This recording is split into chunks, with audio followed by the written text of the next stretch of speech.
ఉండని చెప్పేసి వాళ్ళు మాట్లాడుతున్నారు. ఆ అంశంలోకి వద్దాం. ఒకసారి విశాఖపట్నం శ్రీనివాసరావు గారు అనే ఒక కాలర్ ఉన్నారు, వారిని అటెండ్ అవుదామండి. శ్రీనివాసరావు గారు నమస్కారం అండి. సార్ నమస్తే సార్. నా పేరు శ్రీనివాసం, దక్షిణ నియోజకవర్గం నుంచి మాట్లాడుతున్నాను. మీకు ప్యానల్ ఉన్న వాళ్ళందరికీ నమస్కారం అండి. అయితే కూటమి ప్రభుత్వం వచ్చి 1 year అవుతుందండి. వచ్చిన తర్వాత వాళ్ళు అంటే నాయకులు అందరూ బాగా కష్టపడుతున్నారండి. ఆ విషయంలో ఎటువంటి డోకా లేదు.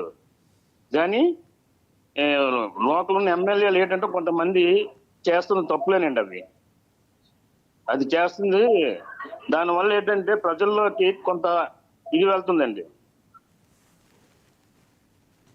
చెప్పండి శ్రీనివాస్ గారు. అయితే ఇప్పుడు ఏంటంటే చంద్రబాబు నాయుడు గారు ఏంటంటే మన పోలవరాన్ని దీన్ని దృష్టిలో పెట్టుకొని వెళ్తున్నారు తప్ప గ్రౌండ్ లో ఏం జరుగుతుందో ఆయన పట్టించుకోవట్లేదండి. ఓకే, పట్టించుకోవట్లేదని మీరు ఎట్లా బ్లాంకెట్ స్టేట్మెంట్ ఇస్తారండి? ఆయన అంటే లేదండి. ఆ ఫోకస్ ఏరియాస్ అవి డెవలప్మెంట్ ఖచ్చితంగా ముఖ్యమంత్రిని ఆయన పట్టించుకుంటారండి. లేదు సార్, చంద్రబాబు నాయుడు అడ్మినిస్ట్రేషన్ వరకు ఎలా ఉండేదంటే ప్రతిదీ ఆయన గ్రూప్ లో పెట్టుకుంటేవారండి. ప్రతిదీ చిన్న ఇప్పుడు విషయం ఎవరి కూడా గ్రిప్ లోకి వెళ్ళిందండి?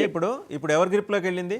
ఇప్పుడు కూటమి ప్రభుత్వం రావడంతో ఇప్పుడు చంద్రబాబు లోకేష్ గారు అలాగే పవన్ కళ్యాణ్ గారు వీళ్ళు కూడా చూసుకుంటున్నారు. పవన్ కళ్యాణ్ గారు కూడా కష్టపడుతున్నారు బాగానే.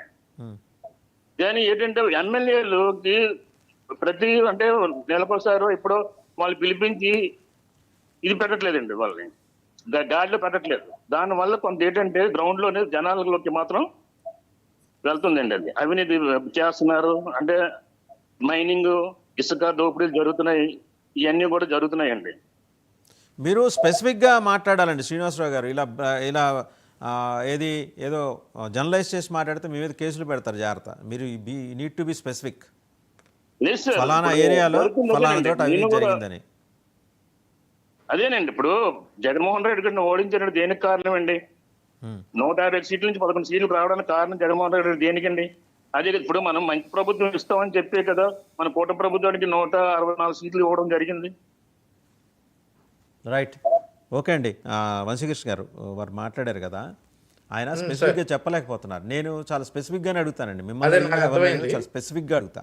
మీరు లేనిపోని ఉత్తనే అందరూ అంటున్నారు కదా, మనం కూడా అనేద్దాం పడి ఉంటుంది అనే పద్ధతిలో ఎప్పుడు మాట్లాడకూడదు. ఆయన స్పెసిఫిక్గా అడిగితే 2 అంశాలు చెప్పుతున్నాడు. మైనింగ్, ఇసుక 2 చెప్తున్నారు. మరి అది తెలిసింది. ఆల్రెడీ ఒక 40 మంది కూటమి ఎమ్మెల్యేలను పిలిపించి చంద్రబాబు గారు మంచి లంచ్ బఫే ఏర్పాటు చేసి కడుపు నిండా పెట్టి పంపించారు. అయినా వాళ్ళు మారలేదు అనేది కూటమి అనుకూల మీడియాలో వచ్చిన కథనాలు. ఇవాళ జనం కూడా అదే చెప్తున్నారు. సార్ వాసుదేవన్ గారు, ముందుగా మీరు అతనికి కాలర్ని మీరు ఏమన్నారంటే కేసులు పెడతారు అని అన్నారు. పెడతారు, ఖచ్చితంగా పెడతారు. కూటమి ప్రభుత్వం ఆరోపణలు గాల్లో ఉండకూడదండి. నిర్దిష్టంగా ఫలానా చోట జరిగిందని చెప్పాలి, ఆధారాలతో సహా చెప్పాలి. ఓకే సార్, సంవత్సర కాలంగా ఈ బూతులు ఈ మార్ఫింగ్ వాళ్ళని తప్ప ప్రభుత్వాన్ని ఎట్టి పరిస్థితుల్లో ఏ రకంగా ప్రశ్నించిన వారి మీద కూడా ఎక్కడా కూడా కేసులు లేవు. ఉంటే చూపించవచ్చు. ప్రభుత్వాన్ని ఇట్లా ప్రశ్నించిన వారి మీద ఎక్కడా కూడా కేసులు లేవు. ఈ బూతులు ఈ మార్ఫింగ్ వేసే వాళ్ళని మాత్రం వదలం ఖచ్చితంగా.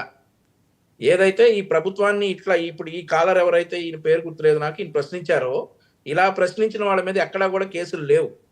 ఒక్క కేసు కూడా రిజిస్టర్ కాలేదు. ఓకే, ఇప్పుడు పాయింట్కి వస్తే ఆయన చెప్పినటువంటి విషయం ప్రభుత్వం పరిశీలిస్తుందండి. ఏదైతే ఆయన మరి ఎమ్మెల్యే పేరు చెప్పడానికి భయపడ్డారో లేదంటే మరి ఏ కారణం చేత ఎమ్మెల్యే పేరు చెప్పలేదో, ఈ ఖచ్చితంగా ఈ మైనింగ్, ఈ ఇసుక ఈ విషయాల్లో ప్రభుత్వం చాలా స్ట్రిక్ట్ గా ఉంది. ఏదైతే ఎక్కడైతే ఏ నియోజకవర్గంలో ఇట్లాంటివి ఉన్నాయో పరిశీలించి డెఫినెట్లీ చర్యలు తీసుకుంటారని అయితే నేను భావిస్తా ఉన్నా, తీసుకుంటారు కూడా. రైట్. ఇంకొక అంశం, ఇందాక జ్యోతుల్ నెహ్రూ గారు ఆయన ఓపెన్గా చెప్పారు, మహానాడు మినీ మహానాడులో 83లో మనం ఎట్లయితే కమ్యూనిస్టులను తినేసామో మింగేసామో, ఇవాళ జనసేన మనల్ని మింగేస్తుంది, మనం జాగ్రత్త పడకపోతే కనుమరుగైపోతుంది పార్టీ అనే పద్ధతిలో ఆయన మాట్లాడారు. బహుశా దానికి ప్రతిస్పందనగా జనసేన వాళ్ళు రెస్పాండ్ అవటం దాని మీద పార్టీ లైన్ దాటద్దని చెప్పేసి నిన్న జనసేన ఒక అధికారిక ప్రకటన రిలీజ్ చేసింది. దాని గురించే వారు కూడా, బాబు గారు కూడా ప్రస్తావన చేశారు ఇందాక. అది కూడా చూడొచ్చు మనం ఆ ప్రకటన. ఇప్పుడు రెస్పాండ్ అవుతారు సహజంగా. జ్యోతుల్ నెహ్రూ గారు అంత మాట అన్న తర్వాత వాళ్ళకి బాధ ఉంటుంది కదండి కడుపులో. ఏంటి ఇదేంటి, మేము మింగేసేవాళ్ళ కనిపిస్తున్నావా, మేము పట్టుమని పోటీ చేసింది 21, గెలిచింది 21, రాష్ట్రం అంతటా మేము ఇలా కుట్రలు చేస్తామనే పద్ధతిలో వాళ్ళు మాట్లాడుతూ ఉండొచ్చు. వాళ్ళ వేదన అది. జ్యోతుల్ నెహ్రూ గారు సీనియర్ మోస్ట్ లీడర్. ఆయన మాట్లాడారంటే దానికి కొంచెం అర్థం ఉంటుంది, లాజిక్ ఉంటుంది, రీజన్ ఉంటుంది. నిజంగా అలా మింగేసే పరిస్థితి వచ్చిందండి జనసేన మిమ్మల్ని? సార్ అధినేతలు ఇద్దరు చాలా స్పష్టంగా ఉన్నారు. మరో 10 సంవత్సరాల వరకు మనం కలిసి పనిచేయబోతున్నామని చెప్పేసి రెండు పార్టీల అధినేతలు చాలా క్లియర్ గా ఉన్నారు. అక్కడక్కడ ఇలాంటి మాటలు వస్తా ఉన్నాయి. ఆ పార్టీలో వస్తా ఉన్నాయి, ఈ పార్టీలో సీనియర్లు ఇలాగే మాట్లాడుతా ఉన్నారు, ఆ పార్టీలో కూడా సీనియర్లు ఇలాగే మాట్లాడుతా ఉన్నారు. ఈ విషయాల గురించి ఆయా పార్టీ అధినేతలు వాళ్ళని పిలిపించి ఖచ్చితంగా పార్టీ లైన్ దాటొద్దు అని డెఫినెట్లీ చెప్తారు, దాటరు. సో వాటి గురించి కామెంట్ చేసేంతటువంటి ఇది మాకైతే లేదు. ఎందుకంటే పార్టీ అధినేతల దృష్టిలో ఇది ఉంది. రెండు పార్టీల అధినేతలు చాలా క్లియర్ గా ఉన్నారు పైన. సో రెండు పార్టీల అధినేతలు వారి వారి పార్టీ నాయకుల్ని వాళ్ళని పిలిపించి ఇప్పుడు పార్టీ లైన్ దాటకూడదు అనేటటువంటి విషయాలు మా దగ్గర చాలా ఉన్నాయండి. ఎందుకంటే మేము ఏదైనా తప్పుగా డిబేట్ లో మాట్లాడినా గానీ, ఏదైనా అగౌరవంగా మహిళల గురించి కావచ్చు, నాయకుల గురించి కావచ్చు, వారి గతంలో వీళ్ళు మాట్లాడినట్టు పుట్టకల గురించి కావచ్చు, ఏం మాట్లాడినా గానీ మాకు ఇమీడియట్ గా పిలుపు వస్తుంది. మీకు చెప్తున్నా, మా పార్టీలో అయితే పిలుపు వచ్చి ముందు షోకాజ్ నోటీస్ ఇస్తారు, ఆ తర్వాత సస్పెన్షన్ వరకు కూడా వెళ్తాయి. కాబట్టి మేమెక్కడా కూడా బహిరంగంగా వేరే వేరే విషయాలు, అనవసరమైన విషయాలు ఎక్కడా కూడా మాట్లాడడం. సో ఇప్పుడు ఈ విషయం జ్యోతుల నెహ్రూ గారు మాట్లాడినటువంటి విషయం గురించి అధిష్టానం ఖచ్చితంగా రెండు పార్టీల అధిష్టానాలు మాట్లాడుకుని ఉంటాయి. వాటి గురించి వారు క్లారిఫికేషన్ ఇచ్చుకుంటారు. సో ఆ తర్వాత ఏం జరిగిందో మనకి తెలియదు. ఇంటర్నల్ గా జ్యోతుల నెహ్రూ గారికి ఏమైనా నోటీస్ ఇచ్చారా ఈ విషయంలో? మీ పార్టీ అది నాకు ఐడియా లేదండి. అది ఇంటర్నల్ గా జరిగేటటువంటి వ్యవహారాలు, అవి జరిగి ఉండొచ్చు, జరిగి ఉండకపోవచ్చు, నాకైతే ఐడియా లేదు. అది ఇంటర్నల్ గా మా పార్టీ క్రమశిక్షణ చర్యలు తీసుకునేటటువంటి అవకాశాలు ఉంటాయి.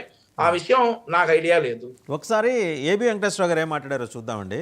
ఆయన తెనాలి పోలీసులు అక్కడ రౌడీ షీటర్ని రోడ్డు మీద దేహశుద్ధి చేసిన పరిస్థితి కదా, అంటే దాని మీద ఈయన మాట్లాడారు. ఒకసారి చూద్దాం.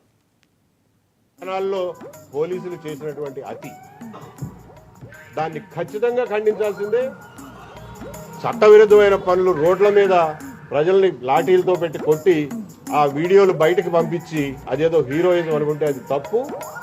పోలీసుల దగ్గర దర్యాప్తు చేయడానికి, తప్పు చేసిన వాళ్ళని శిక్షించడానికి కావలసినంత హంగు, కావలసినన్ని చట్టాలు, కావలసినంత సరంజామా వాళ్ళ.